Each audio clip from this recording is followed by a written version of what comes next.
Welcome to this, the family hour of our Yahweh blog, where we will be pursuing this evening a continuation of our series on the Shabbat harvest. I believe this is episode 8 of the harvest, and today, as I can look over my shoulder here, I see that we have both Kevin and Kirk with us. Gentlemen, it's a pleasure to see you. We're on a little different subject than we have been the last 3 weeks. Yes. We're going to not be ridiculing the group that has sought to worship a spirit mother as God, and our attention now is on the group that chose to elevate a misnomer, a crude counterfeit, to the position of Dode, giving a misnomer Dode's accolades, giving this misnomer Dode's attributes, and doing so in the most ludicrous fashion. You probably know that at the end of the last program on the harvest, we were about the business of trying to clear away some of the religious rubbish. It's really difficult for Israel to have any appreciation. In fact, gentlemen, let me just take a quick pause here, because if I don't put on my headsets, I am not going to be able to hear you. And I began this show with my standard microphone. So if you give me just a moment, go ahead and take over from here.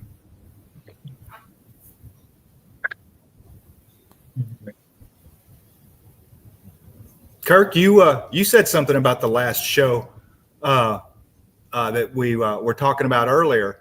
The Hezekiah, about how you guys came or Habakkuk, wasn't it? How you guys came? Habakkuk. Yeah, came with all of Habakkuk. Yeah, that was when that's the book that, or the prophet that, when you look at it, then all of a sudden you say, "My gosh, he's talking about Saul." Mm-hmm. And it just rips Christianity 666 years before Paul Right. wrote his first epistle, which was to the Galatians. Well, hello, gentlemen. Now I can actually hear you speak. And there we are. I have to get accustomed to the fact that we do family hour, and we have co-hosts here.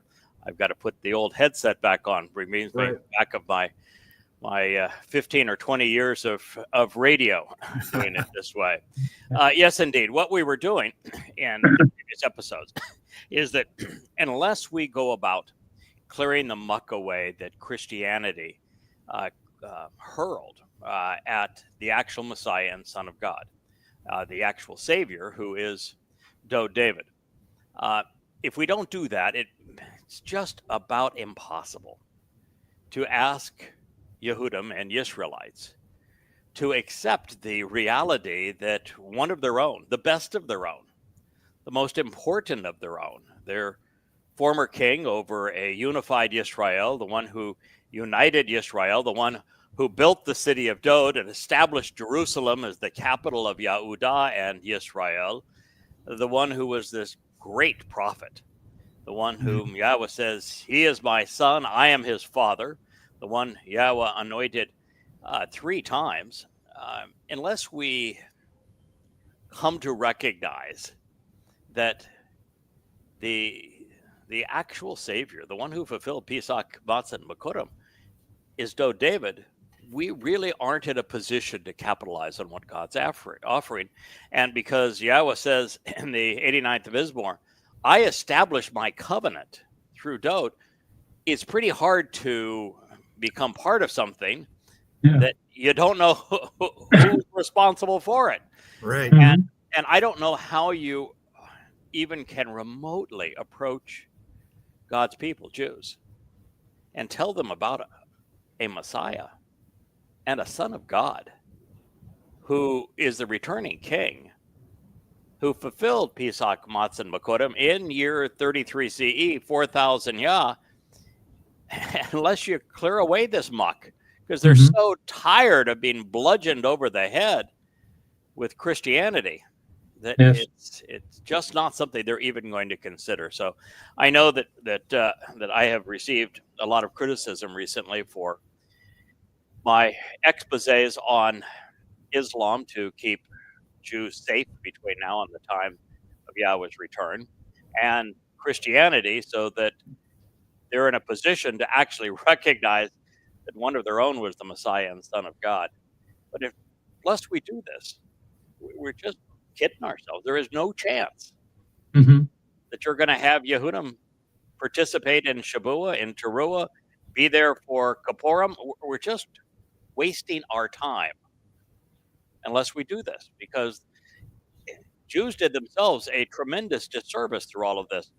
Rabbi Akiva, who's the Judaism, rather than doing what we have done and said, no, wait a minute, according to all of the prophets and Dode himself, he is the Messiah, he is the Son of God, he's the one who fulfilled Pesach Matzah Bekurim in 33 CE, year 4000. Yeah, he's even the one that predicted the day that he was going to arrive to accomplish this. So this whole thing of a counterfeit Messiah, stupid. But no, rather than doing that, he tried to counter a false Messiah with another false Messiah and foisted or Kakma on his people, which led to the diaspora and ultimately the Holocaust. That's not the smartest idea, is to have the founder of your religion be responsible for the most costly lie and the history of your people. Yeah. And the star, I mean, it's one. I had never heard of, not being Yehudim myself, had never heard of, Bar Kokhba or any of that before reading your works. But, I knew all about the Star of David. I had seen that. I knew that as the symbol of Israel and all that.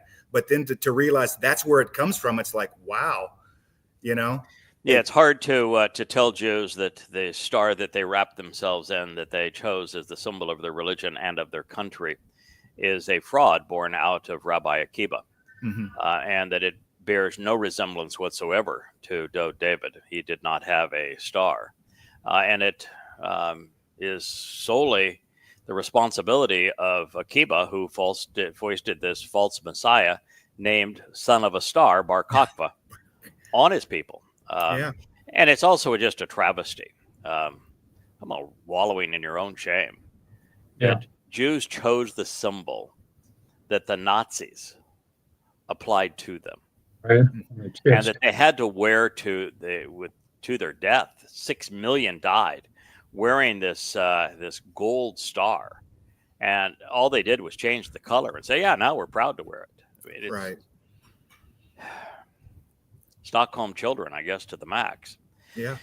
Well, in the last episode of Harvest, I shared, after sharing how Eusebius crafted the narrative in Mark to create the impression that there really was a Jesus Christ and that there were prophecies about him, and that this was the basis of the church, and just all sorts of warm and fuzzies. I was doing it because the whole setting takes place, according to Eusebius, who was fascinated by Pan, and it was in front of the cave of Pan, which is called the Gates of Hell. And we got into it because Christians not only rip off Shabbat and claim that it is their Pentecost, and probably the dumbest speech ever made. And it's made by the very guy that gets the keys to heaven in the Christian church. And yes, and Acts 2, there really is easily the dumbest speech in the entirety of the Christian New Testament, is Peter's proclamation that Pentecost was the birth of the church, and all of the stupidity that he blabbers. And we will get to that. But because of the reference to the satyr, the scapegoat, as part of the menu, and recognizing that Elia is that goat who is going to orchestrate the culminative attack on Judaism and Jewish politics, to ultimately cleanse his people of it during the sacrifice of the Adam of Parah, we were drawn to this, and this is the time we were going to clear it away. And we've already gone through what he wrote on behalf of Mark and what he inserted in the mid 4th century. into the Codex Vaticanus and the Codex Sinaiticus. Now I want to share, and I did last program, what he added to the book of Matthew, which was written sometime around 90 to 95 CE, and then hugely modified by Eusebius as evidence of the fact that there is no record of this statement, the most important in Christianity, prior to Eusebius's own Vaticanus and Sinaiticus. And it is, on the 1 to 10 scale of stupid, this is somewhere right around 1,000. Right. So it reads, Jesus came to the country of Caesarea Philippi, which there was no country called Caesarea Philippi. There was no town called Caesarea Philippi. There was a Caesarea, which was named after Julius Caesar, and there was it was centered on Panea, which was named after the demon god of the Greek mythology, who was the satyr that guarded the gates of hell. And he asked his followers, and we talked about that, why would he have followers? And if he had, we're going to pretend that he had followers, which, of course, when we read the 3 eyewitness accounts of this that are prophetic, Mizmor, Psalms 22:88, and Isaiah's review in Isaiah 53, there is no mention of a follower of the Messiah.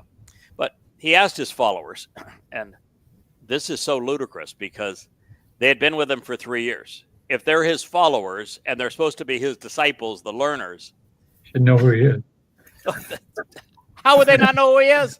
And besides that, he's been with them this whole time. So how could there be someone who, I mean, how could he not know what people are saying around him when, he picked these guys up, allegedly, out fishing on the Sea of Galilee? They wouldn't have heard diddly squat. So anything that they heard while they're together, they would have all heard together. So there's not even any reason for the question. Yeah. And then he introduces the question by admitting that he's not who Christianity claims he is, because who do people say that I, Son of Man, am? Because, think it through, boys. If he's the Son of Man, then he is the son of, well, in Christianity, it would be Joseph, and therefore he is not the Son of God. Right. And there was no virgin birth. And of course, Son of Man is the term that is used in Ezekiel, which is a false prophet. So we're not doing very well. We're not doing very well so far. They said, some say you are John the Baptist. Of course, there was no John the Baptist. There were no Baptists. There was no baptizing. And of course, to pick that name, he was the guy, according to the Christian mythology, had his head cut off and served up on a plate. So since this guy was actually talking, how could he have been the guy without the head? Right. Oh, my. Okay. Some say you're John the non-Baptist whose head was on the plate. Some say that you're Elijah, which was Elia?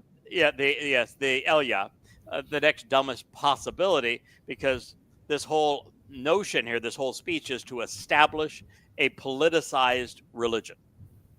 That's the entire purpose.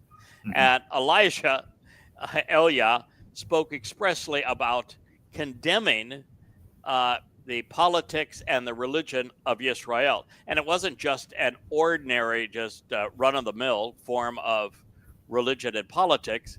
It was the king and queen of Israel who had instituted politically and religiously the worship of Baal, the Lord, who featured all the way through Christianity, and Asherah, who's the mother of God, the queen of heaven.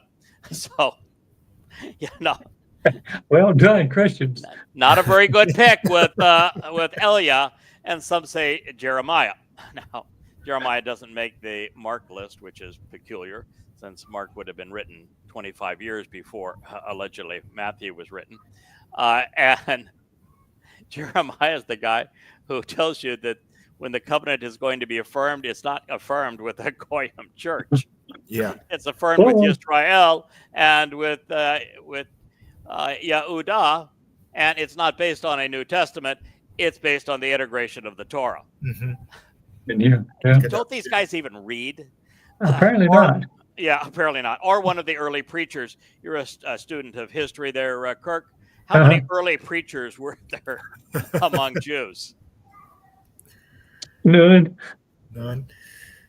Never was one. There's still, no, Jews don't preach, and they never have preached. And there's no history of a preacher throughout the Torah and prophets. No such thing.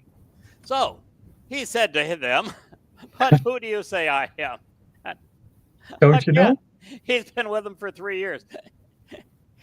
Who has he been telling him he is? Right. Haven't they had any substantive conversation? You would think that the very first thing you would have said is, "Oh, by the way, this is who I am. Do you want to hang with me?" He tells him it's a secret. Remember, I told you don't tell anyone. Yeah, So don't tell anybody. Yeah. he was pretty undercover. So Yeah, there you go. Okay. We're just walking around the the territory here. We don't know why we're here or what we're doing, but I'm going to ask you. So, who do you think I am?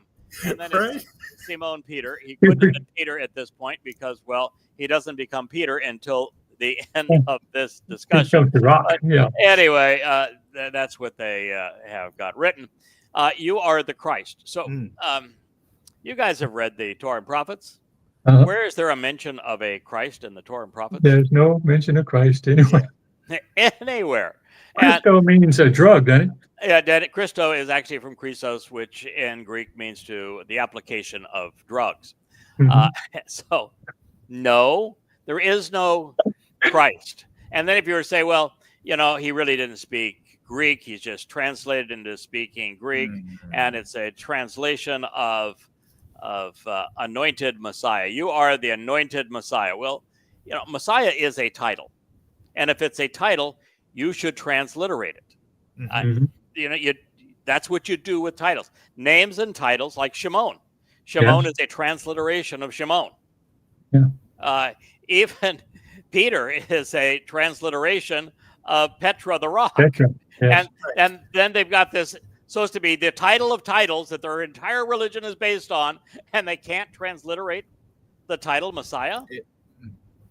And the only statement about a future Messiah is spoken by the then Messiah, David, who is Gabriel, who visited Daniel in Babylon. And in that case, we're told that he was a man, not an angel, and that he specifically is the most courageous and compassionate man of God, which is what Gabor El means. He's a man of God who is courageous and competent. And he's the one who says, not only am I the one who's going to be the Messiah is going to arrive, he gives us the precise date that he is going to arrive, which these guys aren't clever enough to figure out and say, hey, didn't you figure out, you know, when I gave you the exact date that I was going to do this, so you know the exact time I'm going to walk in to Jerusalem to fulfill all of this, because I told you I was going to do so. And the only way that you could use the term Messiah is to know that prophecy, which foretells the very day that I'm going to walk into Jerusalem to do this very thing. Right. So to pick that and not understand the rest of it is to be, on a 1 to 10 scale, unbelievably stupid. Now, this is another 1,000. You are the son of the living God. Well, it's better than being the son of the dead God, I guess, which is the symbol. That is the symbol of Christianity, isn't it? The dead God. God on the stick, dead God on the stick. But the son of God. Who is the son of God? There's the prophecy about that, isn't there? Yahweh says it 3 times. There's only one person he says is my son, I am his father. And that same person he tells us 3 different times, I am his father, he is my son. So if he was the son of God, as this says, then he can't be Jesus. He has to be Dode. If he is the Messiah, he has to be Dode. He can't be Jesus. Not all that hard to figure out, boys. Oh, you're the son of God. Jesus, he can't be Jesus. And by the way, there wasn't a Jesus because there was no J until the 17th century. said to him, Shimon, son of Yonah. Yeah.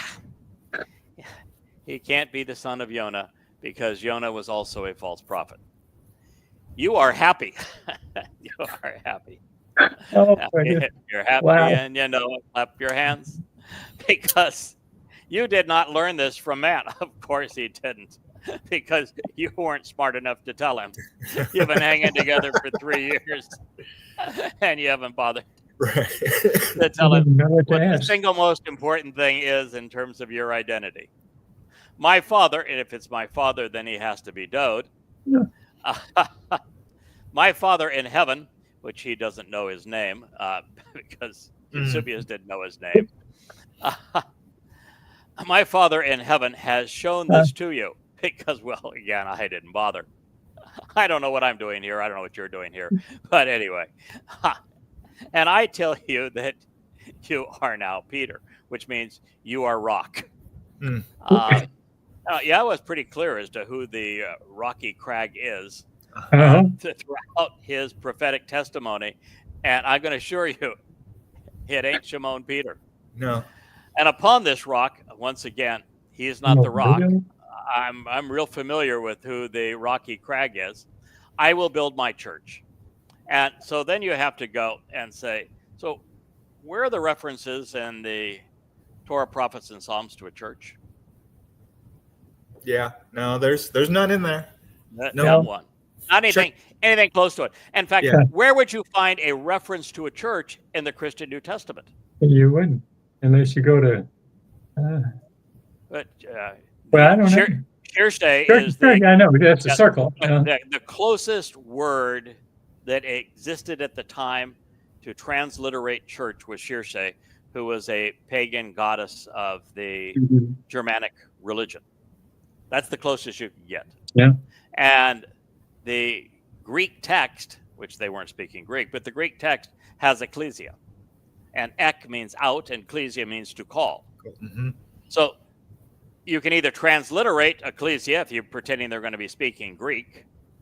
You can translate called out, but there is no church. There ain't no church. It's one of the most absurd things that exists in Christianity is to have this thing called a church when there's no reference to one in the text. Mm-hmm. Then it says the powers of hell. Well, they are standing right there in front of the gates of hell. And, in ancient mythologies, there were lots of powers of hell. But I'm sorry, but Sheol has no influence over anybody. Black hole don't hurt you unless you're in it. Right. By the time that Sheol can influence you, it's essentially a black hole that once you're in, you can never escape. Only time is eternal. You already have to be dead, or judged anyway. Your soul is put in there, and there is no escape from there, but it has no independent power that could influence anything or anyone, including a non-existent church. There's another dimension, That's not a power of my church, which, of course, doesn't exist, and which, of course, is contrary to the book of Revelation, which has ecclesia all over it, and the first, 5 or 6 of these churches are inundated with satanic control and influence. Yeah. Wow. So evidently, that is a little contradiction that old Eusebius must have missed. And then he says, I will give you the keys to the holy nation of heaven. Is there any reference anywhere that Yahweh calls heaven a nation? In fact, the word nation in Hebrew would be goy. Yeah. So, for the goy. Wrong side again. Goy of the holy goy of heaven. No, there is no nation of heaven. Shamayim is God's home. Period. End of conversation. Mm-hmm. Then it says something that directly contradicts the 115th Mizmor. Whatever you do not allow on earth will not be allowed in heaven. Whatever you allow on earth will be allowed in heaven. Yahweh says, heaven's my abode. I put you on the earth to do what you want to do on earth. The earth is yours, heaven is mine. That's just the way it's going to work out. If you want to be in Shamayim, you're going to play by my rules. You can do whatever you want to on earth. Mm-hmm. So, no. And not only isn't God going to say that whatever you allow on earth will be allowed in heaven, and whatever you don't allow on earth will not be allowed in heaven. The guy that is being spoken to in another breath is going to be called Satan. And we're going to go over that in a moment. And he's going to try to preclude the only reason that Dode, in his case, came, which is to fulfill Pesach, Matzah, and Bakodim. And he's going to try to preclude that. And on top of all of that, he's talking to the man who cowered and disavowed this very Son of God, as he claimed, and his Christ, just days from now. And he's speaking to a fellow that was responsible for easily the dumbest speech in the history of dumb speeches when he proclaimed that Shabbat was now Christian and signified the birth of his church. Oh, then he says, with the strong words, he told his followers to tell no one that he was the Christ. Mm-hmm. That's the way to spread a religion, huh? Oh, yeah, man. I got a religion that's named Christianity. The people in it are called Christians. My title is the Christ. And, oh, by the way, you can't tell anybody. Yeah. Oh, well, it's Matthew 16, 13 through 20. This is so blatantly fraudulent. It's amazing that Christians are so easily duped. And this needs to be mocked in the fashion of Elia, because this is the trash that this most popular religion piled on top of the most profound truth in the history of the universe, that Dode is the Messiah, the Son of God, and the one who fulfilled Pesach, Matzah, and Bakodim, serving as our Savior. Now, of course, the tripe which follows, and we're going to go on to the next phase of this narrative, is every bit as harmful to the Christian myth, especially with Paul himself admitting that he had been demon-possessed 3 decades before Matthew was plagiarized and 3 centuries before it was editorialized by Eusebius. Now, this is really a hoot, folks. From that time on, Jesus began to tell his followers that he had to go to Jerusalem and suffer many things. What was he doing prior to that time? What are they doing? Playing tic-tac-toe under... We was fishing. Palm trees. They were fishing. What were they doing? He didn't tell them who he was. He didn't tell them why he came. Okay. These hard things would come from the leaders and from the head of the religious leaders of the Jews and from the teachers of the law. He wasn't going to suffer Pesach, Matzah, and Bakodim because he was fulfilling Pesach, Matzah, and Bakodim on behalf of his people, on doing this great service for Yahweh, and because he had volunteered to do it. No. He was going to die because the teachers of the Torah and the Jewish leadership wanted to kill him. So let's just say that I'm going to go into Jerusalem and I'm going to let these numbskulls torture and kill me. That's my plan. What good would that have done? Right. Why is a Jew killing your God a good thing? Why is your God saying, I'm such a feeble God that these Jewish religious leaders, they've got it all over me. And, it's just time. I've got to admit it. They've got my number and they're going to torture me. Yeah. And if they're the teachers of the Torah, wouldn't they know? They should know. Well, they would know what's going on, of course. Yes. Wouldn't they know who he is and why he was there? Well, they should. The Torah, they should have been able to figure it out from the Torah. Mm-hmm. And he told them that he would be killed. Oh, no. And 3 days later, he'd be raised from the dead.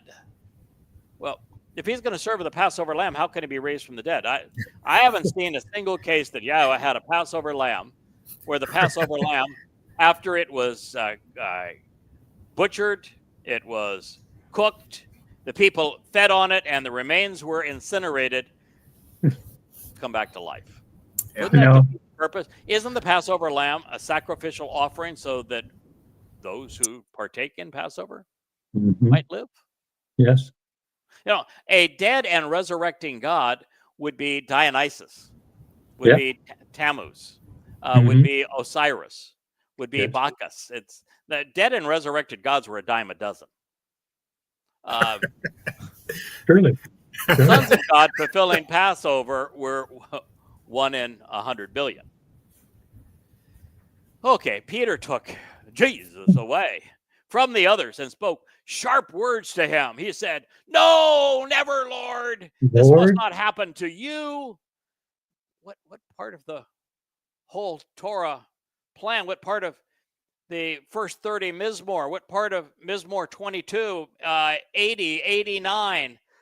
What part of Yeshaya 53? You know, if you're going to quote and accept a prophecy that's buried in Daniel 9 in Babylon, and you don't get the big ones, what part of this didn't they get? How could they have hung with this guy for 3 years and not know that he was there to fulfill Pesach, Matzah, and Bakodim? And they say, "No, this must not happen to you. You're not going to let the Jews kill you." No. By the way, we're all Jews. Just saying. And he is supposed to be the ultimate teacher of the Torah, right? Right. Then Jesus turned to Peter, the rock, and said, "Get behind me, Satan." So that means, according to the Christian scriptures, you've got both Peter being named Satan, and you've got Paul in the second letter to the Corinthians saying that he was demon possessed. Wow. Yeah, this is the world's most popular religion. I understand. Yeah, Get behind me. The heaven and the other is the chair. Yeah. Turned to Peter and he said, "Get behind me, Satan. You're standing in my way. You are not thinking how God thinks. You are thinking how man thinks." He's calling Peter Satan. Matthew 16:21 through 23. It was a religion written by clowns. And the ringleader of this circus, its promoter and propagandist, even its author, was Eusebius, the man who performed these same roles for Emperor Constantine. He's the one that made up the story. He saw the symbol of his of a cross, a pagan Roman death stake. Yeah, the very stake that the Romans used to torture people, emblazoned in front of the sun, which was his god. He worshipped Mithra all the way to the end of his life, and under this name, Conquer.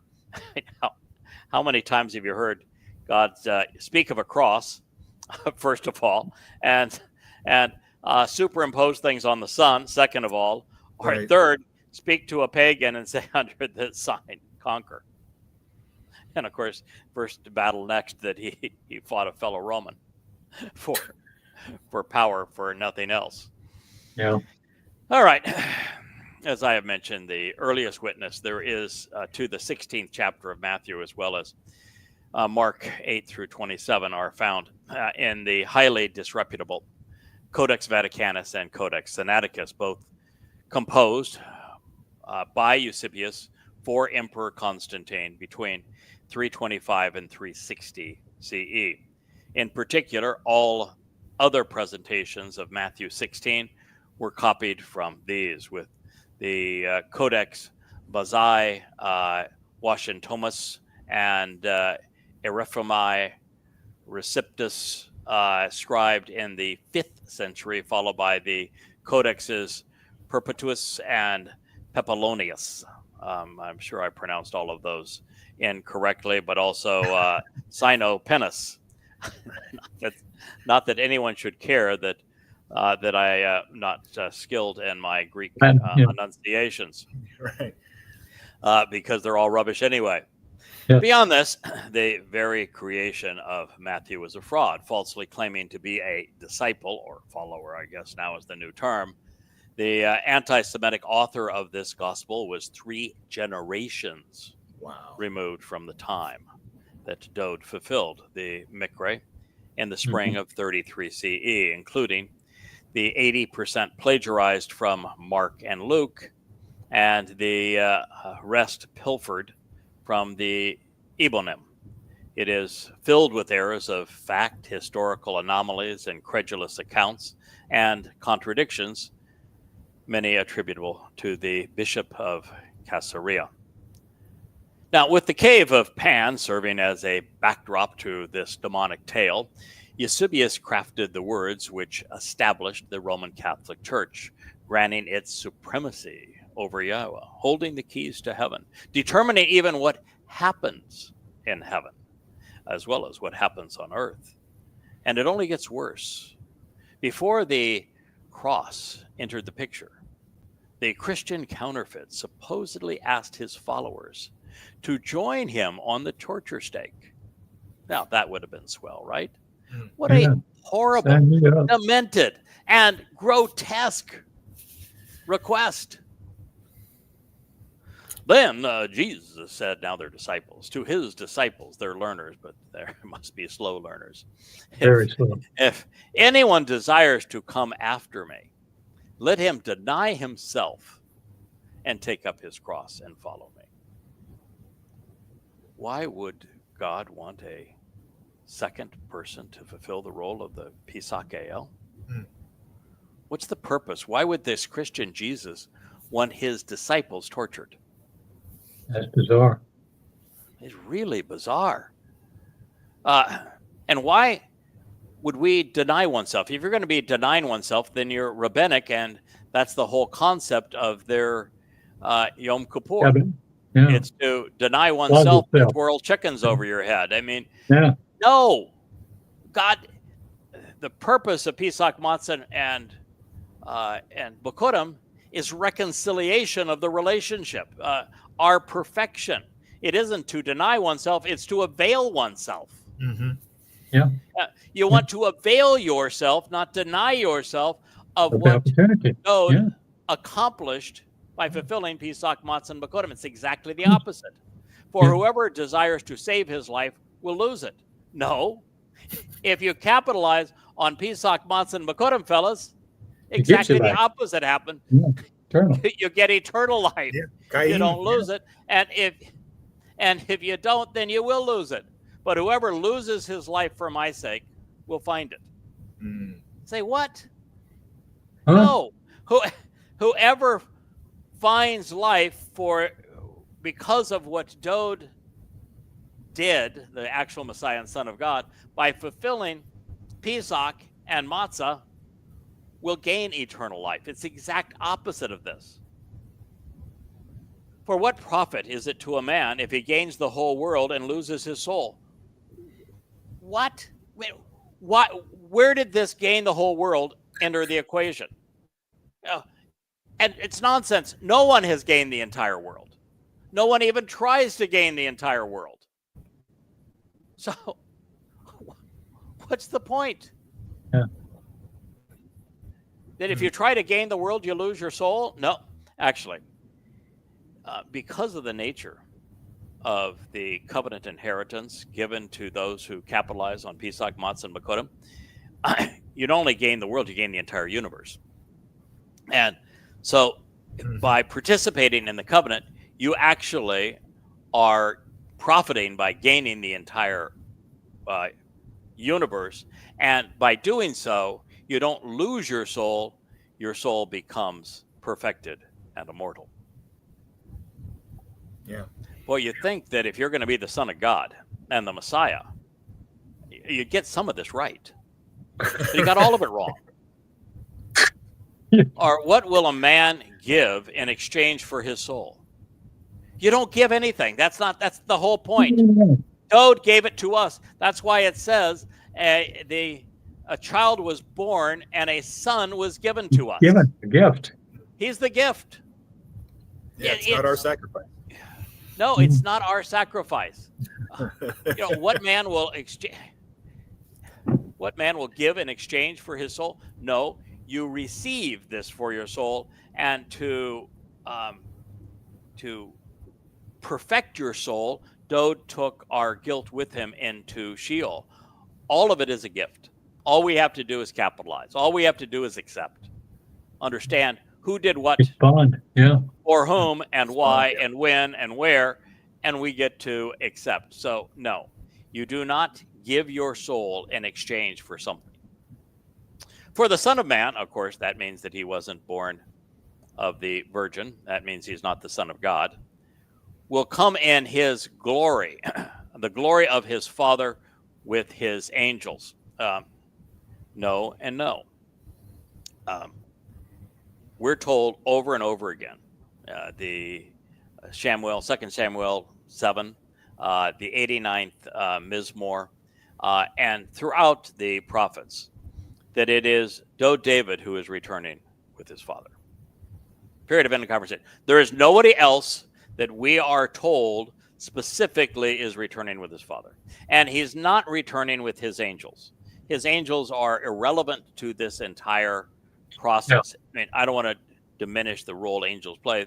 First of all, they're not angels. That's this is something that the Anglophiles actually transliterated. They couldn't transliterate the important stuff, like Messiah, but they managed to transliterate angels from agelos, the Greek word for messenger, which is a translation of malach, which is the spiritual messengers. The spiritual messengers play a role. They are Yahweh's implements in our world. But when Dode returns, he is returning with not only Yahweh, but members of the covenant family. He's returning with those who were harvested and gleaned on Shabuah and Teruah. That's the audience that he's coming back with. That's the entire purpose of Shabuah and Teruah, is to make certain that we have a wonderful audience that accompanies Yahweh and Dode as they return for the great homecoming and family reunion. So we got that wrong too. What an insight. And then he will reward each according to his works. No. Listen, by that time, the only people who will actually be people at that time that are going to witness Yah's return will be those who have been cleansed and perfected by the sacrifice of the Adamah Parah on Teruah. And they aren't rewarded, they're just cleansed and prepared so that they can participate in Yom Kippurim, this family homecoming and reconciliation. And they're going to witness the greatest spectacle in the history of the earth at that time. Their only reward is that they get to camp out with Yahweh on earth, return to the conditions of Eden, but that doesn't occur on Yom Kippurim on the return. It occurs on Sukkah 5 days thereafter. And there is nothing that the mortal remnant of Israel will have done to earn that reward. Yes. Nothing. And there shouldn't even be anything that in Christianity they could have done to earn the reward, because it's not a works-based religion. It's a faith-based religion. Paul wrote all about this grace, salvation through grace. Right, yeah. So, no, it can't even be right by religion. That's a contradiction of the internal text of the religion itself. He can't even get his own story straight. Verily, this is now we're going back to the Quran. If the Quran has one verily, it's got 10,000 of them. Verily, verily, I'll say it unto you. I say to you, there are some standing here who will not taste death until they see the Son of Man coming in his kingdom. False prophet. Yeah. Matthew 16, 23 through 28. Didn't happen. That was 33 CE. Oh, well. Every one of them is deader than dead. Dead as a doornail. How in the world can you be a Christian and read this. This is the single most important narrative in your whole God-forsaken religion. And your Messiah, your Christ, just issued a false prophecy. Yeah, blew it. And Eusebius had the opportunity to correct it 3 centuries later and didn't. Yeah.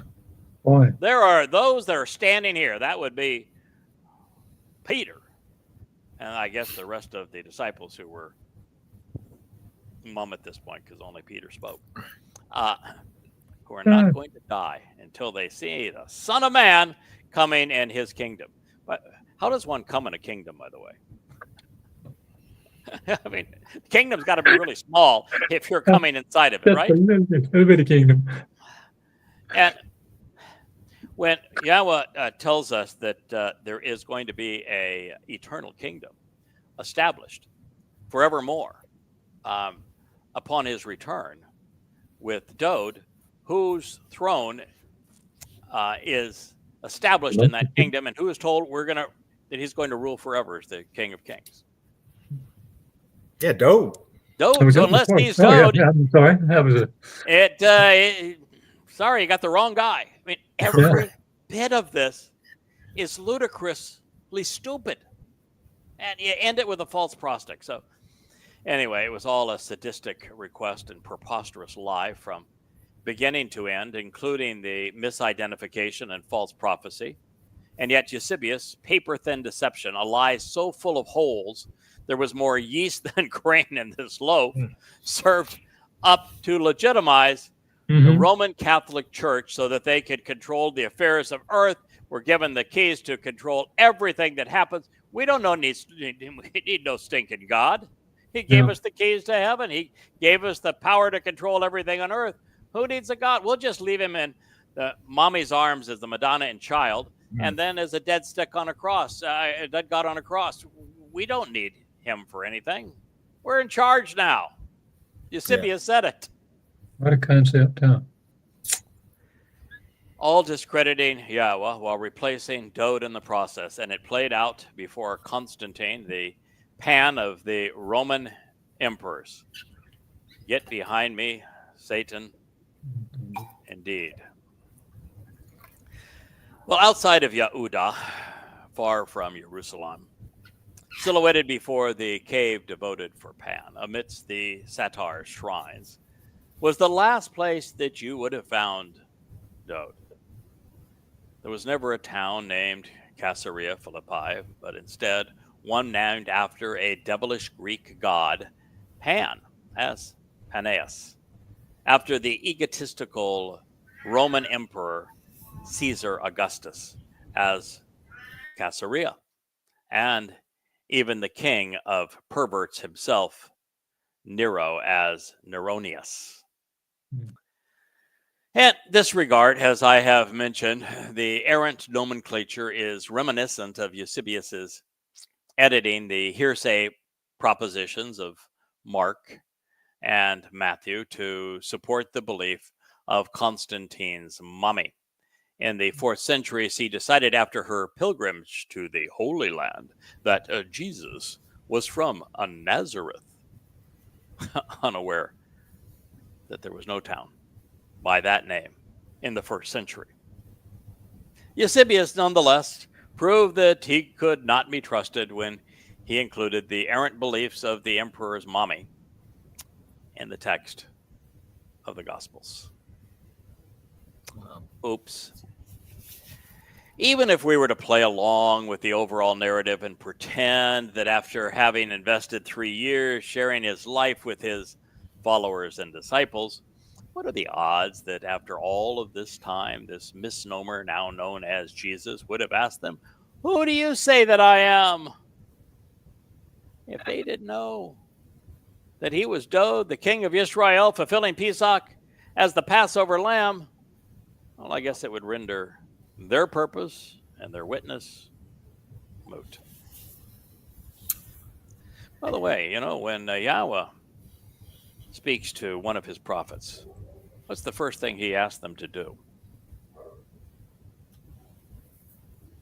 Oh, right. Walk Yeah. away. Right. Yeah. I say, for, Write it all down. gotta have my name. Yeah. If you are a prophet, like Dode was a prophet, Moshe was a prophet, what do you do? Yeah. So you do the same thing. Yes. Did Jesus write a single word? Can't find anything anywhere. Was there any contemporaneous witness to anything he said? Not a one. Nothing. The first lines would not be written until 52 CE, and those were all written by Paul. And Paul wrote everything that is to know about the birth of the Christian religion through about 64, 65 CE. And the first of the Gospels wasn't written until around 70 to 75 CE by a couple of bozos who weren't even anywhere near Jerusalem at the time. Ruh-roh. Yo. The notion of the misnomer Jesus being John, the mythical Baptist, of course, isn't remotely viable in the context of the culture and time. Jews did not baptize. There was no Jewish baptizer. The mythology supporting the legend in the Gospels is as a herald of Jesus is no less credible than Snow White and the Seven Dwarfs. Although to the extent that there ever was such a person, he was, of course, decapitated. Jews of the day would not have guessed Elijah either. Yehudim can read, and thus they would have known that Elijah is scheduled to be one of the two witnesses during the time of Jacob's troubles, and that was 2,000 years away. Now, as we all know, I'm a huge fan of Elijah. We all are. He was as sarcastic and as snarky as they come. And, of course, he hated politics and religion and ridiculed both with his very rarefied sense of humor. But he would never be mistaken for the Passover lamb. He's a goat. He's a goat. Yeah. That's how we got here. That's how we got to the cave of Pan. Right. He's a goat. Jews would not have answered Jeremiah, as it was even less credible as a call. He was long dead and is not returning. And when he was alive, he wrote regarding the impending events of his time and the last days, and he offered nothing pertaining to someone known as Jesus, and he never spoke of Christians and did not endorse a church. As a matter of fact, he actually nullified the notion that there could be a renewed covenant or a New Testament, because he said when the covenant is finally renewed, it's going to be renewed not as a church, not with Goyim, but with Yisrael and Yehudim, and the process is going to include not a New Testament, but the integration of the Torah. Oops. There was only one person who was predicted to arrive and fulfill the Mikra, beginning with Passover, and he had written voluminously about his own experience, serving as an eyewitness, as a prophet to what he would endure, doing so under his own name and in first person. Therefore, the only informed guess and the only answer revealed by Yahweh in heaven would have been his beloved son, Dode. Amongst the 5 answers, did anybody say Dode? Yeah. Which is the only answer an informed Jew would ever give. You must be Dode. You said you would arrive now. You said you would do this. God said you would do this. The prophets said you were going to do this. It's obvious that you're here to do this. Dode is the answer. Nope. Not one of them. Why? Because for there to be a son of God who is a Messiah, other than Dode has to be dead, and we have to play replacement foolology and transfer everything that Yahweh said about Dode to Jesus, meaning that God had no clue what his son's name was, who he had anointed, who he had talked with, who was his prophet, who his chosen one is. He's an old guy. He had a senior moment. That's why he gave up the keys of heaven and told the Catholic Church that you guys can do whatever you want. Contrary to Eusebius' narration, Shimon could not have been Peter at the time. It was a dubious title at best, and he had not yet earned it. He never would, actually. And in the unlikely event that there were any disciples, they would have spoken Hebrew and they would have known the title Dode used. Speaking to Daniel, therefore, they would have said Ha-Mashiach, the Messiah, not the Christos, Christ. Further, how is it possible that the foundation of the church could have been predicted upon something the misnomer Jesus did not want known? Why say anything if you don't say what actually matters? Why listen to the Son instead of the Father if the Father, not the Son, conveys the truth? As previously mentioned, there is no Greek or Hebrew word even remotely akin to church. Nothing of the kind exists in the Torah or prophets either. The Greek word underlying the translation, and I know, guys, I shared this and you heard me speak both earlier today and just moments ago about ecclesia, which means to call out. But reinforcement is how we transfer information from short-term to long-term memory. And we can't understand what's happening until we remember the facts in this case. And we're talking about the single most grotesque lie in human history.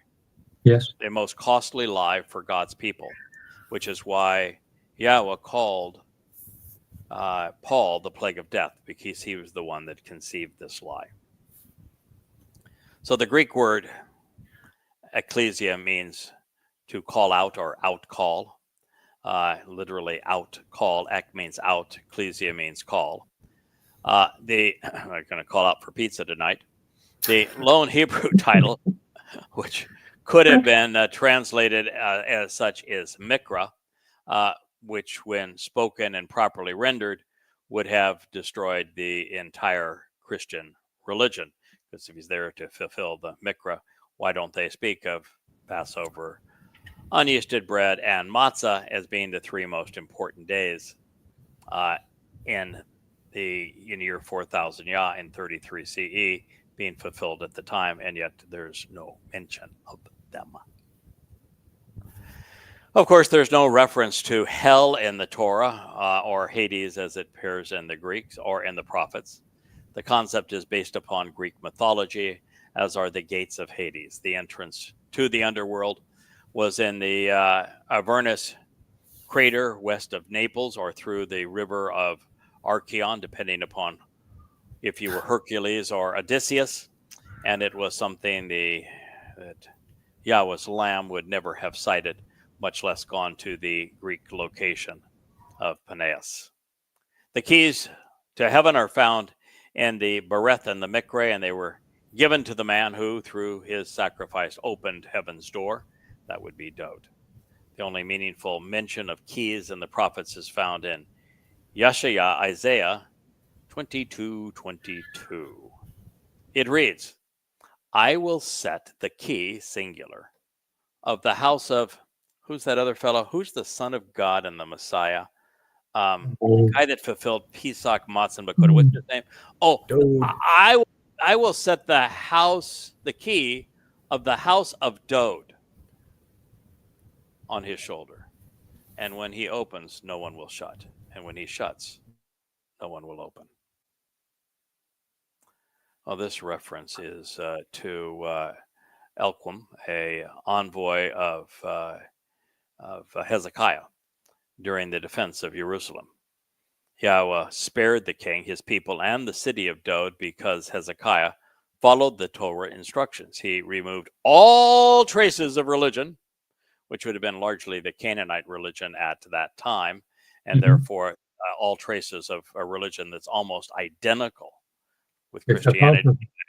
Same religion as Christianity today.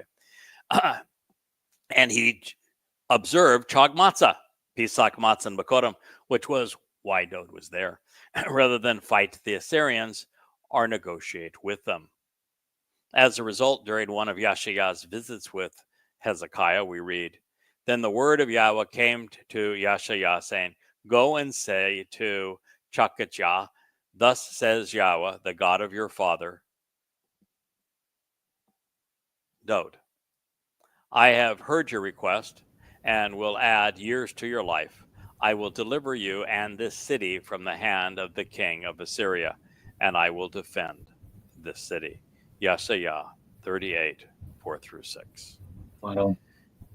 When a prophecy pertains to Dode, Yahweh uses Dode's name. He is, after all, God. He has a decent memory, and he knows the name of his chosen one and his son. Heavens has a door, but no actual keys, and Sheol has no gate. Dode was the Passover lamb, not Jesus. The Zeroah was also the Messiah and Son of God. Should it be even remotely possible that Dode would have commanded his disciples that they should tell no one that he was Jesus the Christ, how could the church have been built upon the revelation of something which was to remain undisclosed? I'm waiting. And should we play make-believe and pretend there was a Jesus who commanded this of his disciples, why was the church ignored? Why has the church ignored his request and done exactly the opposite? Yeah. Good And point. speaking of the opposite, Dode suffered many things in Jerusalem at the hands of the Romans who whipped him and crucified him. The elders and chief priests and scribes didn't lay a hand on him. However, it's hard to play the game of replacement foolology without demonizing the chosen people, Yes. which was, of course, the entire point. If there were a Jesus, and if we were to pretend that he was a God, and as was claimed by the church, which didn't exist either, he could not have been killed. How does man kill God? Yeah. And if these teachers of the Torah, the Jewish leaders, killed God, shouldn't you be worshiping them?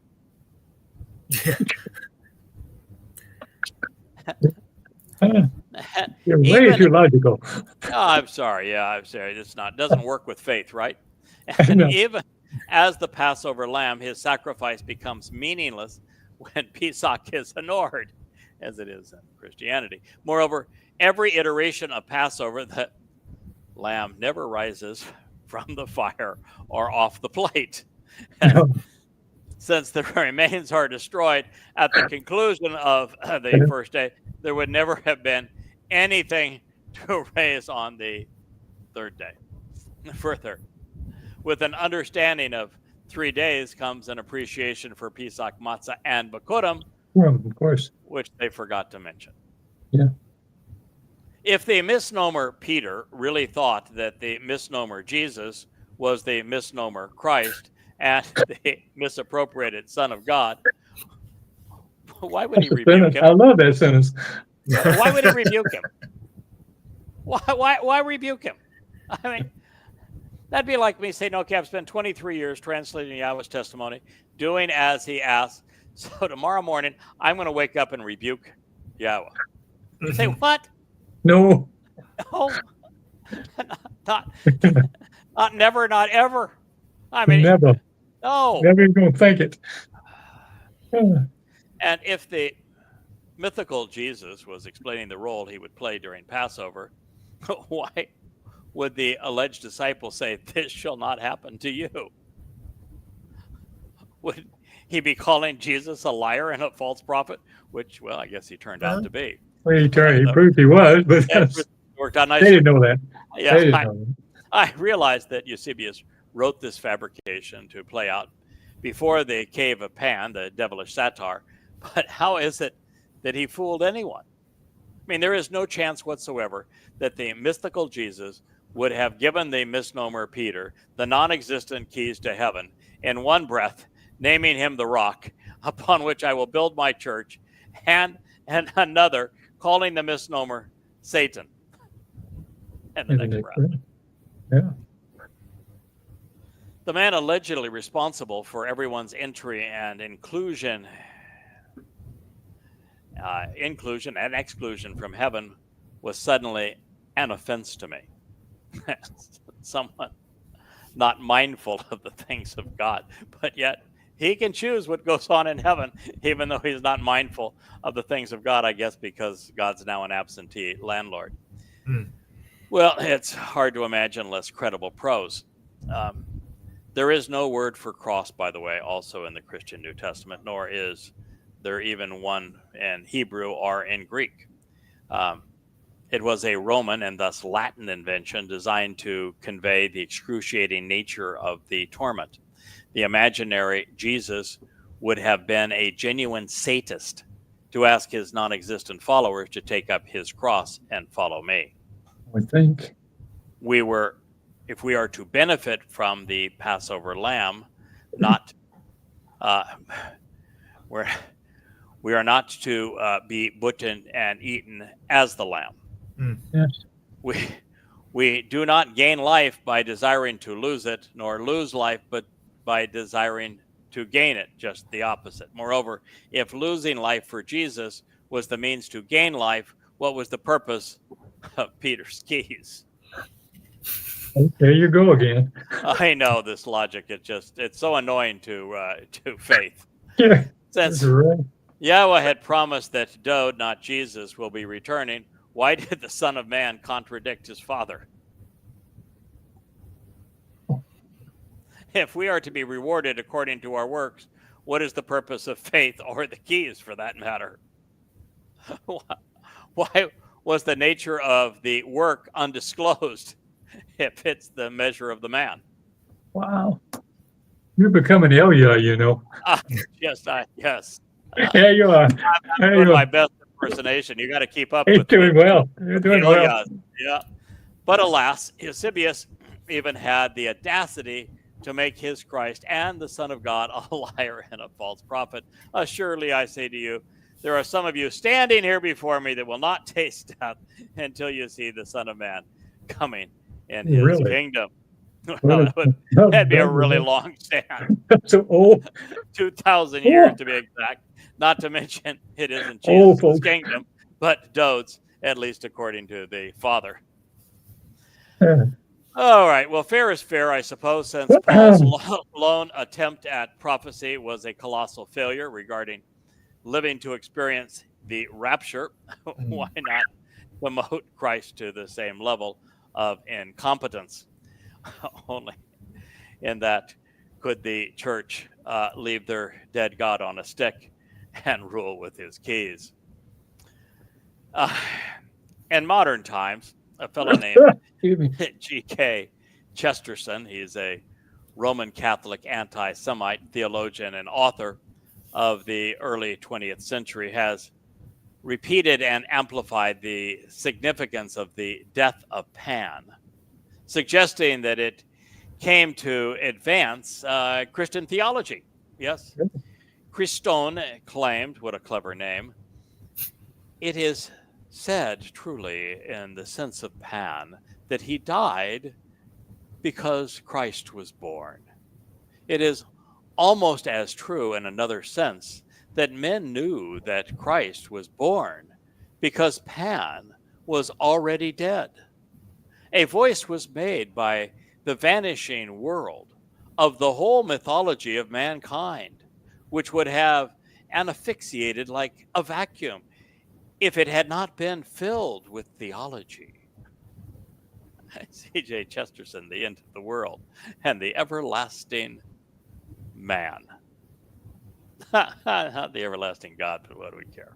Okay, the Roman Catholic Saint Jerome, the author of the church's Latin Vulgate, we've got to change it into another language. You know, they spoke Hebrew, but it's allegedly recorded in Greek so that we could render it in Latin, the language of the very people that bludgeoned Rome and killed hundreds of thousands of Jews on death stakes. Yeah. Yep.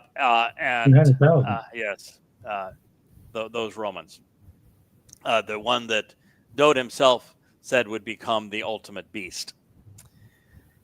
That actually became the Roman Catholic Church, as a matter of fact. Anyway, he wrote the church's Vulgate and induced the name Lucifer into his Old Testament by replacing the serpent of Eden, saying that he was not seen as the devil by the Jews. His assessment advanced the archetype upon which Christianity's fascination with the satyr as the devil took shape. And in fact, in Christianity, the satyr continues to exist because he is the model that they use to create, that the horned goat of Satan.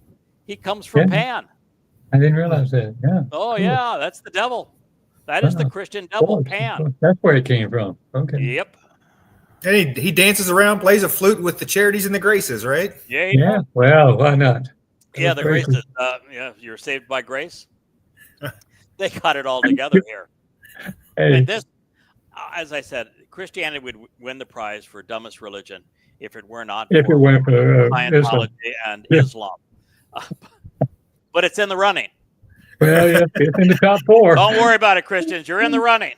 Just because you're 4th. You got the most votes.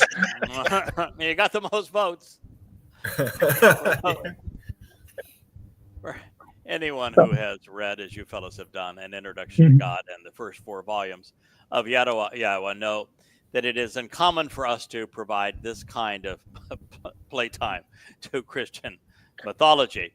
In this case, however, with Christians commandeering Shabbat, which they do, to claim that, that it was Pentecost and fulfilled the birth of their church, and it was Peter that made the speech, an exception seemed appropriate.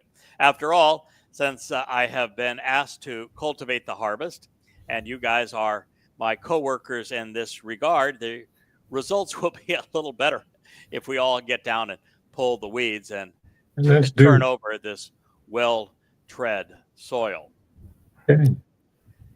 Okay, and now realizing that we have traversed the swamp or two since we last read Yeshaya's declaration, before we complete our review of it, here is a reminder of what God has said. Okay, you should prepare and provide 1 satyr, a scapegoat, a hairy and harsh male, often to depict the demon-possessed beings to overcome and to prevail. From Sa'ar, a horrible tempestuous whirlwind and dreaded storm which swirls and sweeps away. Well, you're going to get a kick out of that reference. If you can remember it, put it in your long-term memory. I'm translating Yahweh's instructions as to how to respond when people fool around with his name and go about in social groups conspiring to negate his chosen one, who reveals more insights than anyone else. You're going to hear this term again of a whirlwind. Mm-hmm. For going astray, which is the same term, by the way, he uses in that text, and 2 lambs, sons, a year-old, serving as a sacrificial offering to reconcile the relationship. So it's the lambs that reconcile the relationship? I thought it was Jews killing God. No, not according to God. It is from Shalem as a fellowship offering, a vow of friendship, demonstrating an agreement in the relationship from Shalem, whose root shalom means that this is being done to furnish reconciliation. This is from Kara, called out Leviticus 23:19. Now, foreseeing the problem of the satanically inspired religious misdirection, Yahweh has offered the Moed Mikre to resolve it. His people needed this bath in the worst way. His would be the straight and narrow path to bring us home. Therefore, God wants his children to remain cognizant that the first step along this path is made possible by the sacrifice of his son as the Passover lamb. Pesach is the portal between chata'ah, guilt, and shalom, reconciliation, from lost to found, from conflict to resolution. We are adopted on Bikurim, and we come home on Shabuah. It's nice how a plan fits together. No matter how one vocalizes the SLM root, it spells reconciliation. Shalem, shalom, speak of fellowship and friendship and of an agreeable relationship. It doesn't speak of Jews plotting to kill the Son of God. Yeah, hardly. Shalom signifies that Yahweh always completes what he begins. It affirms that God, through his Son, has rendered the payment in full to ransom us, restoring our relationship. The purpose is to bring peace and prosperity, well-being to the covenant family, reestablishing the relationship while restoring every benefit by making amends, reinstating fellowship as our Savior. At first blush, it may seem premature to find shalom introduced at the halfway point in the Mikra, these invitations to be called out and meet, Shabuah. However, the promise of the Shabbat is a harvest. You can't be harvested and appear before God unless your relationship has been reconciled, or at least you've been given eternal life, you're immortal. You've been perfected, your guilt's been carried away, and you've been adopted into God's family. Sounds a lot like Pesach Matzah Bekudim to me. Okay. Designating our opportunity to come home. For many, the covenant's promises are fulfilled on this day. I think they are. I think this is the day to fulfill the covenant's promises. However, as I've shared now several times recently, I've come to see Shabuah is not just a time for the active, loyal, forthright members of the covenant family to be spared the time of Jacob's troubles, but is to be prepared for what's coming. First of all, the one cultivating the harvest needs to spend some intensive study time so that he's prepared to fulfill the mission as a witness during those 3.5 years. Really important time, and God's going to expect a lot. And so there needs to be that preparation. And, throughout all of this, the implements that God chooses to work through never work alone. There's always somebody helping and backing them up and supporting them. And I'm sure you fellows are going to get involved in this. And we all need to be prepared for it. Mm-hmm. And it's going to be a rough time. We need a little sabbatical before this happens. Yes. And our purpose is to make certain that there's a wonderful gathering around Yahweh and Dode when they celebrate Yom Kippurim. And that we are there to witness the mortal remnant of Israel that has been prepared by the Anima Parah, and even to watch God's marvelous performance with Elia to make the Anima Parah such a marvelous spectacle with, flames shooting to heaven and dancing waters coming off, the living waters coming off the Temple Mount, and his people being cleaned and those who came to harm them being washed away. It's been going to hear Yahweh's voice. And Dode is the master of ceremonies. It is going to be must-see TV. It's going to be a show, yeah. So this is going to be extraordinary, and that's why we're being spared and prepared the next event for this event. So now, twice enhanced and enriched, which we are also enhanced and enriched on Shabuah as well as Bekurim. We're empowered and enlightened again. Such souls are prepared not only to enter Shamaim and approach Yahweh on Shabuah, we're prepared and will be prepared to return to witness the events of Teruah and Yom Kippurim. The beneficiaries of are God's children. Having accepted the 5 conditions of the covenant, we receive all 5 of the benefits.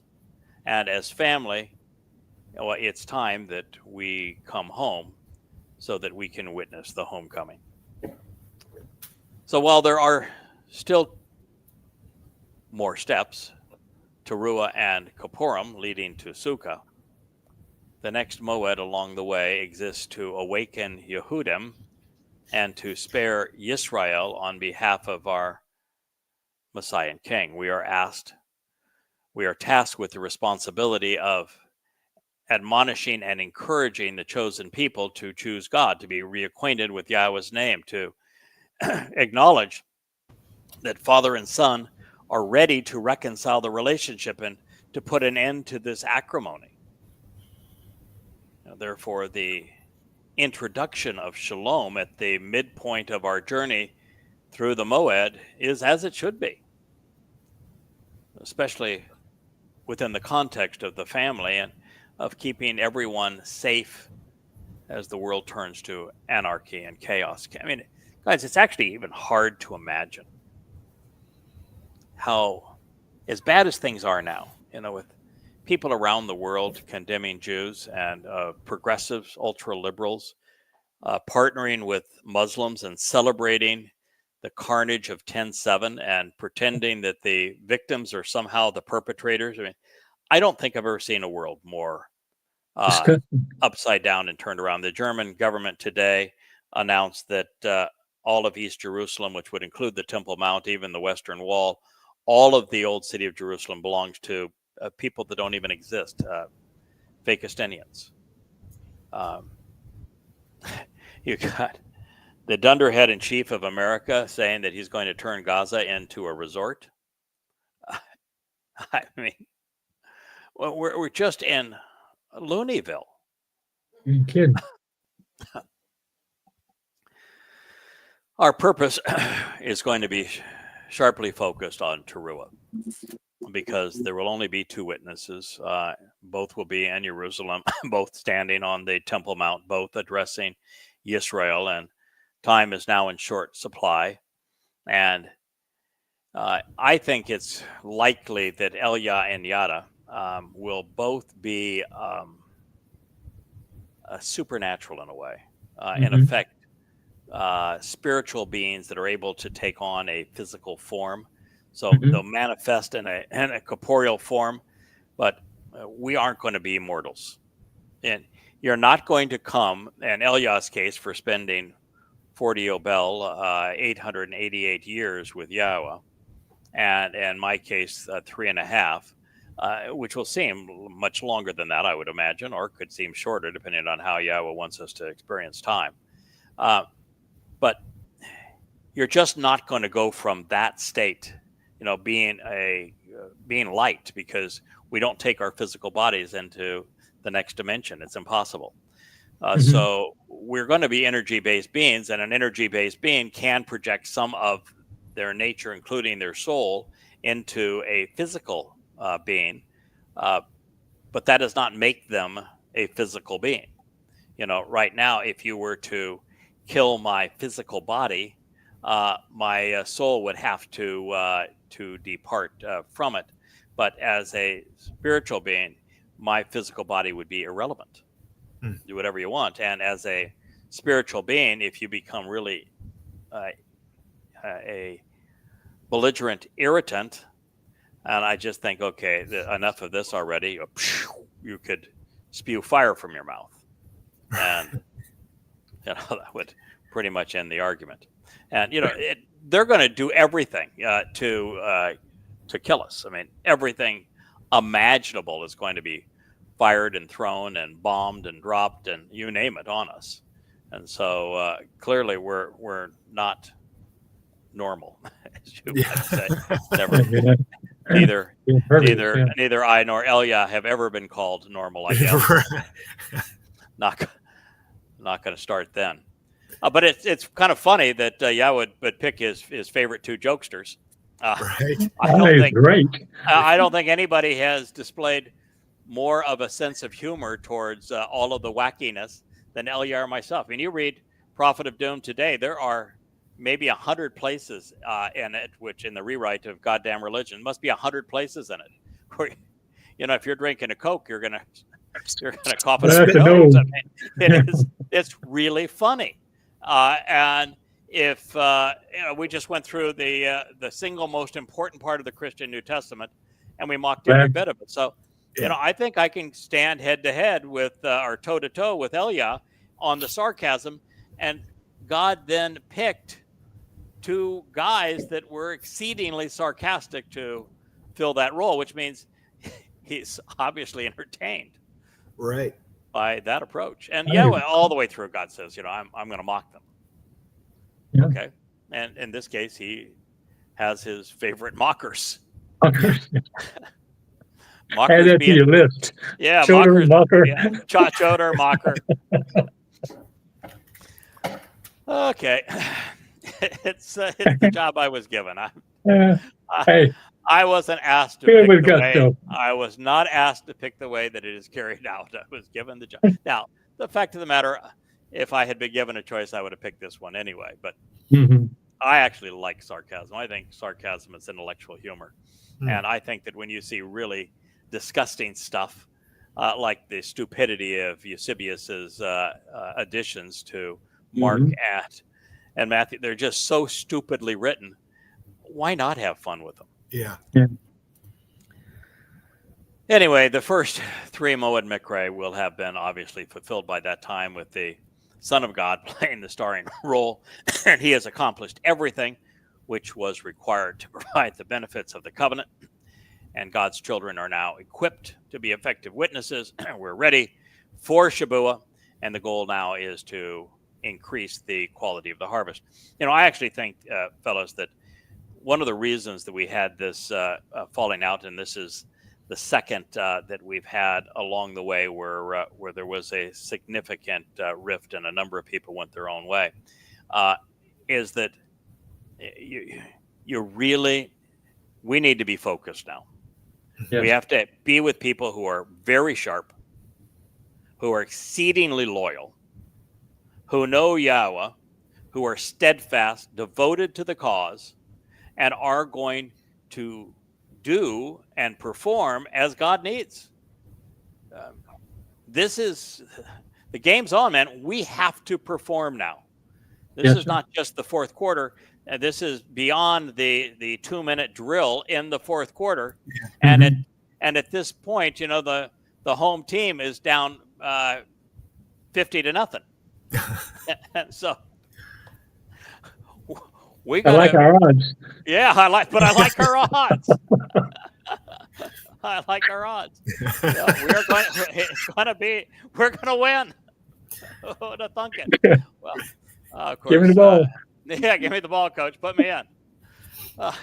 As such, we can laugh about this because we know who's going to win. Okay. Yahweh knows that we are going to give it our all. He chose us. We're going to give it our all. God knows we're going to play the game as smart as we can. He knows we're super devoted. He knows these 30 some odd books are sitting behind me. He knows that we're looking his people in the eye and coming directly at them, telling them what they need to know. He knows we're doing this.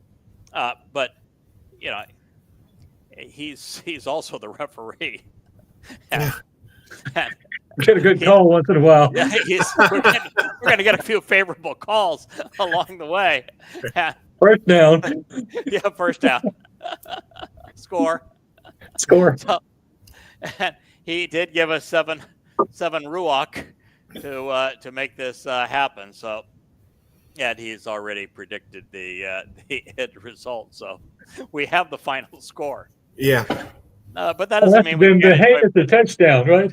Yes. So, cultivating the Shabbat and Teruah, Katsir and Lakat for the past really 23 years, and we have less than about 16 months remaining to the fulfillment of Shabbat, the Katsir harvest. Guys, I've mentioned this before, but in Family Hour, I want to reemphasize this. There is no place that says that the Shabbat harvest will be on May 22nd of 2026. Doesn't say that anywhere. And yet I'm saying that all evidence points to the Shabbat harvest being on May 22nd of 2026. But we didn't get there because God put the whole piece of the whole puzzle together, and it had dates on a Roman calendar that we could say just read to you. And in fact, what would our purpose be at that point? we wouldn't even have a purpose. Correct. Yeah. But that is not the way that God communicates these things. He gave us information that we could use to deduce this conclusion.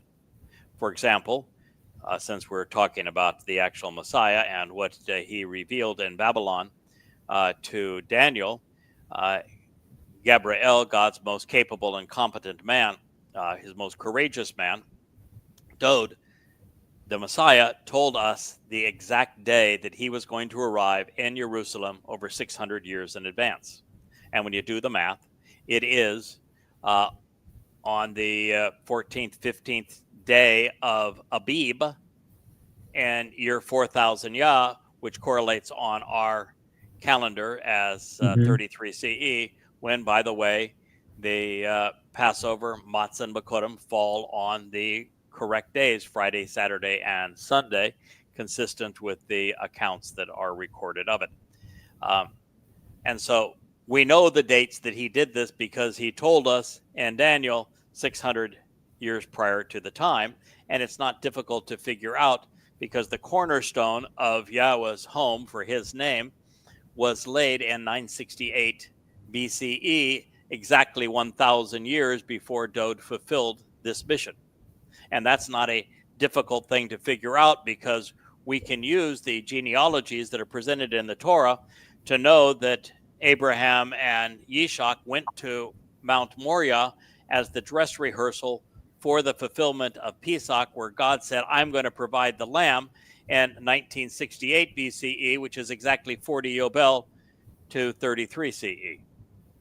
And we know we can go back using the genealogies to 3968 BCE when Adam and Chava were escorted out of the garden. And then all we have to do is add 40 Yobel to 33 CE and we end up at 2033 CE. So it's not difficult to figure out, but it must be somewhat complex since Nobody had. the whole map was laid out for us, open for everyone to read, and it's been there for 3,400 years and no one else figured it out. Who wanted to? Apparently nobody wanted to. I guess not. You know, why is it that I'm the one guy that figured it out? But it's not just that, but also figured out that it was Dode who fulfilled Pesach, Matzah, and Bakodim, that Dode is the Messiah and the Son of God. Yes. Well, and the reason, of course, is because the prophet said, I'm supposed to. The prophets foretold that I would do this. And then Yahweh gave me the 7 spirits so that I could look at the same text that everybody missed and figure it out. Yeah. So if you go there and you now know these dates, and then you look at God's plan unfurls based upon the Moed Mikre. We're either doing a dress rehearsal for the Moed Mikre, like the Exodus is a dress rehearsal for the Moed Mikre. Abraham's and Yishak's visit to Mount Moriah, dress rehearsal for the Moed Mikre. We're either doing that, even Shabbat is a dress rehearsal for the Moed Mikre with the revelation of the Torah. So we're either doing that or we are actually fulfilling them. And the first 3 are fulfilled in year 4000 Yah, a Yobel year, the 80th Yobel year from the exit from Gan Eden, and it is on Mount Moriah, and Dode fulfills Pesach, Matzah, and Bakodim. So we know that's year 4000 Yah. And we know that the interval between all of these continues to be 40 Yobel. Yobel is the time of freed from debts, and that's the purpose, by the way, of matzah, being liberated so that you're no more slaves anymore. That is the purpose, by the way, of Shabbat, if you will, and of returning to the land, which would be the purpose of Kippurim and Sukkah. So we understand that the Yobel describes the nature of what is being done here, and we know that the Mikra themselves are invitations to be called out and to meet with God. Now, recognizing then that the next Moed Mikre to be fulfilled is Shabbat, and it's a wheat harvest of mature standing grain, and it's described as both Yehudim and Israelites and some Goyim.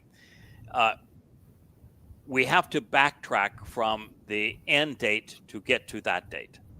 And we don't have to be super smart because Shabbat means 7. So there's a clue there, Sherlock.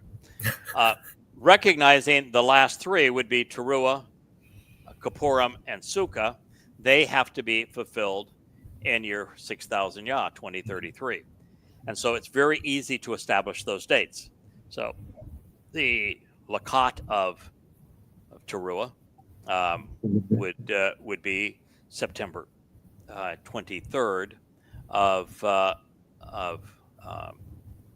2033, and the Shabbat of Teruah, then as the sun rises the next morning, as we're told, is going to be the sacrifice of the Adam HaParah. It's even going to take place before a full solar eclipse, and then 10 days later, it's going to be Yom Kippurim, where Dod and Yahweh return. It's on October 2nd. 5 days thereafter, we begin the camping out with God in Earth's return to Eden on Sukkah. That even begins with a full lunar eclipse. So very easy to establish those dates. So if you were to say, oh, when is Shabbat, and it's 7, and you go back to what Dode said about there's a 7-year period before all of the end, and you hear all of that Yahweh says about the time of Jacob's troubles, pretty obvious. The time of Jacob's troubles is 7 years. The 2 witnesses appear in the second half of that, consistent with Dode's prophecies. And if you subtract 7 years from 2033, and then you identify Shabbat on that date, it is the Shabbat of May 22nd, 2026. And we're told in Yashayah specifically the way that these events all play out, with Shabbat being this wheat harvest, followed by Teruah being the final ingathering and a lakat, a gleaning of olives, speaking of Israelites and Yehudim, and that followed by the sacrifice of the red heifer in advance of Yahweh's return. And he even says that Israel's going to be dissected and thinned at the waist at the time of the Shabbat harvest, which means that's when we should expect the Israel to be forced to accept the two-state dissolution, which will be therefore promoted by none other than the Trumpster, for him to win a prize and earn his bribe from Saudi Arabia. So this is what we're facing. This is what Israel is facing, and this is how we go about determining the timing.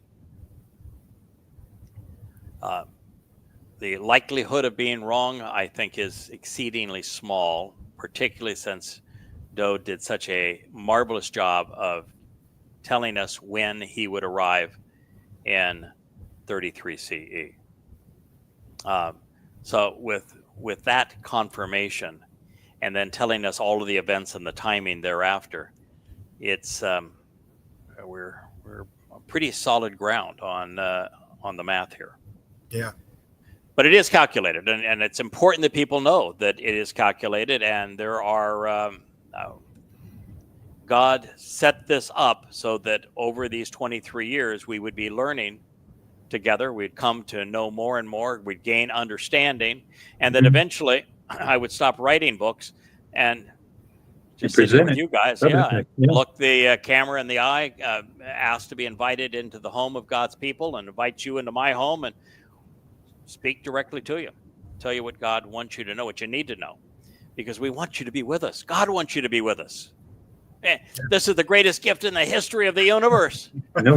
He wants to adopt you. He wants to make you immortal. He wants to perfect you.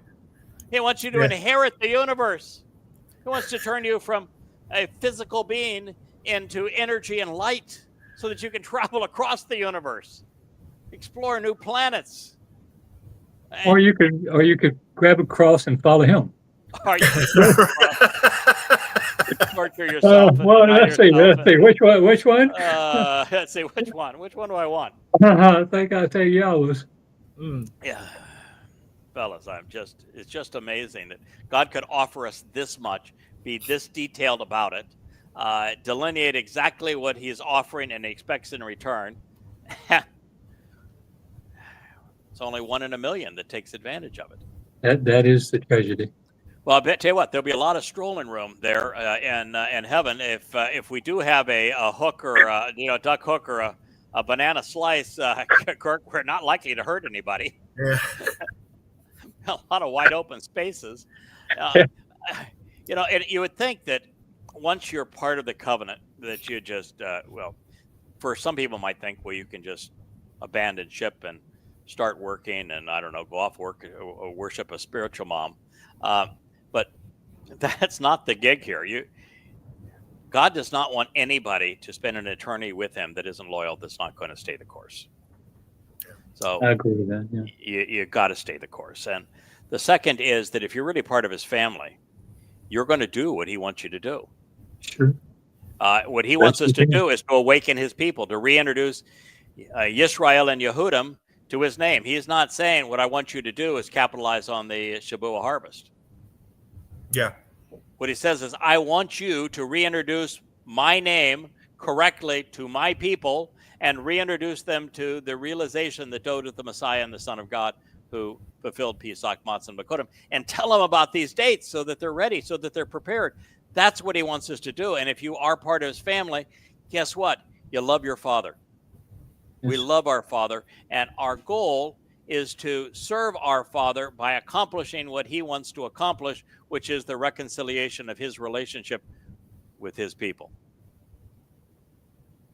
And that's why we're here. We're not here for any other reason. And we know that our experience in Shamayim, inheriting the universe and being part of God's family, is going to be richer when everyone that can contribute and is like-minded is there. Yes. Yeah, this is not a game where you say, well, I've got Dad left us $100, and if there's only one of us that gets the inheritance, I get the whole $100. If there's 100 of us, I only get $1. I only want myself to be part of the game.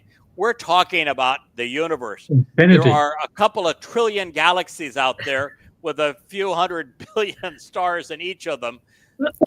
And when you get bored with that, we're going to start over with a new one. So yeah, and that's the small one. The bigger thing is Shamayim in the seventh dimension. It's infinitely bigger than this universe that appears to be infinitely big. Right. Yeah, and then we got to create a new one just for fun. So listen, there's enough that if everyone who is listening, everyone who could listen, if everyone decides, I really want to accept Yahweh, I want to accept those terms and conditions of the covenant, I want to attend the Moed Mikre, knowing who fulfilled them and how to capitalize upon them. And I want to build God's family. I want to please my Father. If there were millions of you, it would just make the experience better. Yeah. And everybody thinking the same way, knowing the Torah, being a part of and understanding Yah's thinking and his plan, Yeah. I mean, that's the important part, thinking like He thinks, You've got to be decisions the way He would make decisions, Right. You've got to be on the straight and narrow to do this. Mm-hmm. I mean, there is a straight and narrow path. God has one name. He told us how to pronounce His name. He has one beloved Son. He told us who He is. He told us what He achieved with Him, that what He is going to achieve going forward. We need to be on the same page. With Yahweh. And Yahweh likes workers. And so He enjoys those people who are willing to devote themselves to this cause. And it's the coolest job in the world. I mean, you fellas have had other jobs. I've had other jobs. Nothing compares to this job. That's true. This is a job that the time you invest in it is repaid infinitely times infinity times infinity times infinity. That's a pretty good deal. Mm-hmm. Yeah. And in better shape when I get there too. Yeah. I go from, owning a nice enough house here on a pretty pretty little island to some share of the universe. And even that share of the universe, I get to share it with my friends. You never run out of stuff. You never run out of stuff to do, to see, to learn, to accomplish. I mean, this is the greatest deal ever. Yeah. So here we are, as inadequate as we may perceive ourselves, as was the case with Moshe 3,470 some odd years ago. The Israelites and Yehudim, who are restored to fellowship with Yahweh on Yom Kippurim, the day of reconciliation, will be there in large part because of our willingness to accurately and enthusiastically share all of this with you. That's why we're here. And having capitalized upon Pesach, Matzah, and Bikurim, we are devoted to a prosperous, a plentiful, a fruitful Shabbat. And once we've done this, we're now prepared to focus on Teruah. And, who would have thought that Teruah was going to be so daggone interesting? I mean, I had no idea until we were translating Yashaya this last time. And Yashaya lays it all out. And this river of light that goes from earth to Shamayim, this wonderful gleaning. And then how the rocky crag is protecting those who were left behind, knowing that they are mortal and still vulnerable. And the next morning, to a solar eclipse, he summons the corporeal manifestation of Satan, lets down his guard and say, okay, you've wanted a piece of me for a long time. In fact, you even bragged that you were going to eat my flesh and drink my blood. Here's your chance, big guy. All the Malach are standing aside. The seven spirits are now standing over there. We're standing on top of the Temple Mount overlooking the city of Dod. This is your last shot. Take it. And he does. And then what God does with it, with the flames, the water, the Elia as the orator, it's going to be the greatest show on earth. Right. Yeah. Whoever thought that Teruah was going to be that spectacular? No. And you're going to prepare this mortal remnant of Yisrael and cleanse them as the adulterous woman so that Dod can come back and betroth them?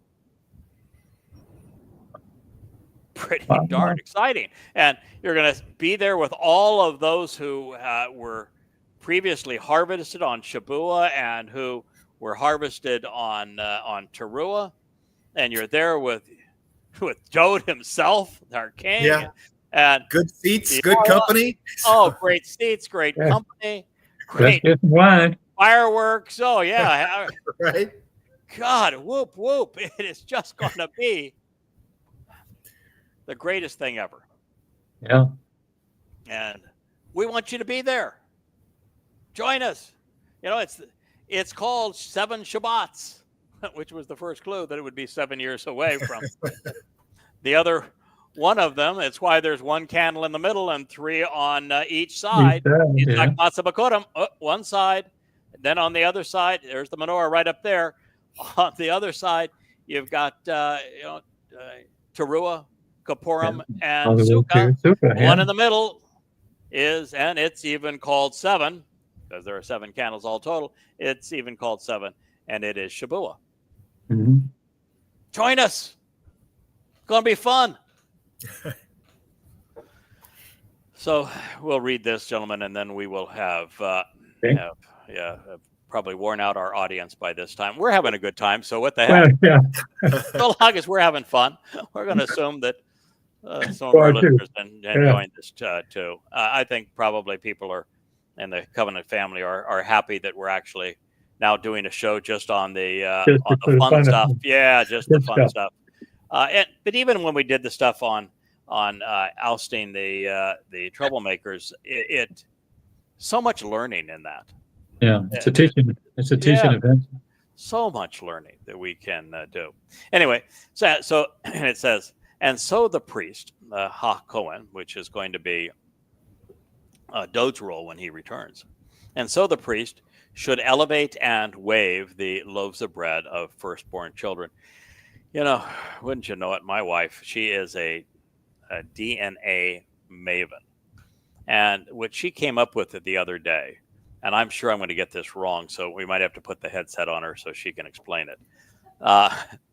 And I think I would if she wasn't in her jammies. She might even come up and do it. But she's sitting over there with Wookie producing the show in her jams. So we don't have much of a desk crowd around here, as you guys I can attest. What she found out is, though, my DNA, there's no J1 or anything close to that. I'm Celtic Romano as the bloody red man of the earth and the man from Edom will attest, as all the prophecies indicate. But there is a specific subset of DNA that is ascribed only to the Cohen and to the Lowy. And there are 3 letters that designate that particular slice of DNA. And wouldn't you know it? I have it. Really? Oh, yeah. So it's just an interesting find by Leah. She's always looking for the little needle in the haystack. Right. But nonetheless, that is that's the scoop here. So anyway, the Cohen should elevate and wave the loaves of bread of the firstborn children along with them as an uplifting wave offering before the presence of Yahweh. By the way, the other thing she found is that when Dode brought the Ark of the Covenant back into Jerusalem, and he dressed up in the priestly garb to do so, and was dancing, and people gave him a hard time. Why are you doing this? He said, I'm not dancing for you. I'm dancing for Yahweh. This is a great celebration. He's having a good time. I'm having a good time. But the people that he had oversee the Ark of the Covenant and make sure everything was done correctly, I think they were from Edom. Isn't that correct, Leah? Yeah. Obed Edom, which means a servant of Edom. Okay. So the having Obed Edom, and it's the DNA strand is called R1A. It's I don't know what the 3.2% means, Cohen, but nonetheless, those that were given the responsibility for the Ark of the Covenant under Dode were Obed Edom, servants from Edom. Edom is the descendants of Esau. Esau means hairy and red. Hairy and red is a harbinger of Rome, because the Caesar means hairy. Yeah, Caesar means hairy, and Rome is more than any civilization in human history known for its red. There you go, another prophecy in there. So the priest should elevate and wave the loaves of bread. There's 2 loaves of bread of firstborn children of Bikurim. This is reinforcing something I've said for a long time. Yes. Dode essentially fulfilled Shabbat.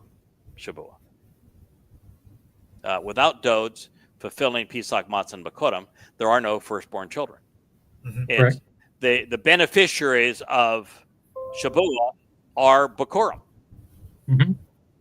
So the loaves of bread represent Bikurim, firstborn children, along with them as an uplifting wave offering before the presence of Yahweh, written as described in his Torah regarding his Haya existence. Along with the 2 lambs, they will be set apart and purified to approach Yahweh in conjunction with the priest. Now, the priest at the end is going to be Dode, the one serving as the priest, elevating this offering at this time is Yada. And the lamb who makes the purifying possible so that we can approach Yahweh is Dode. And the one whose presence we are coming into is Yahweh. And this is from Kara, called out, Leviticus 23:20. So, what we see here is that Shabuah is being defined as the process of lifting up the Bikurim, firstborn children. And that means that I've been right all along when I said that Dode is responsible for fulfilling Shabuah. Great case. Yeah. It is a harvest of firstborn children. We aren't fulfilling it. We're just serving to cultivate his seeds such that the harvest is as fruitful as possible. Mhm. But Dode is the one who made it possible. Yeah, the work's already been done. We're just pointing it out. Say, hey, look here, see what Yes. see what it says here. You know, Help it grow. Yes, that's the what songs have all been written.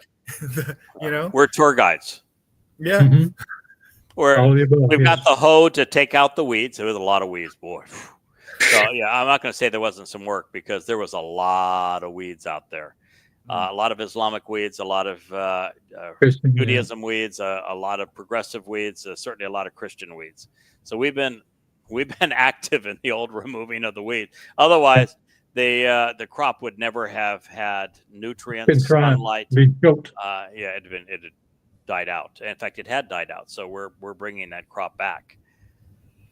But so we're out there with a hoe, and we're out there as tour guides with flashlights and pointing people home.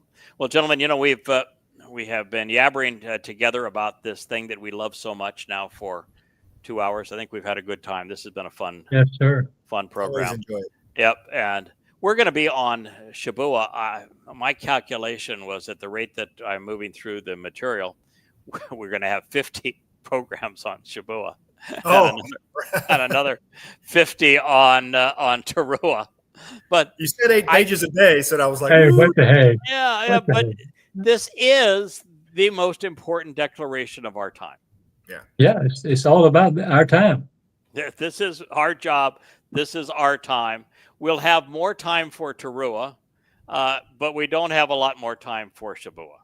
Yeah. So Mhm. we've got to get this done, and we really have to prepare Israel to have an appreciation of what's going to happen in Shabuah, Teruah, and Kippurim.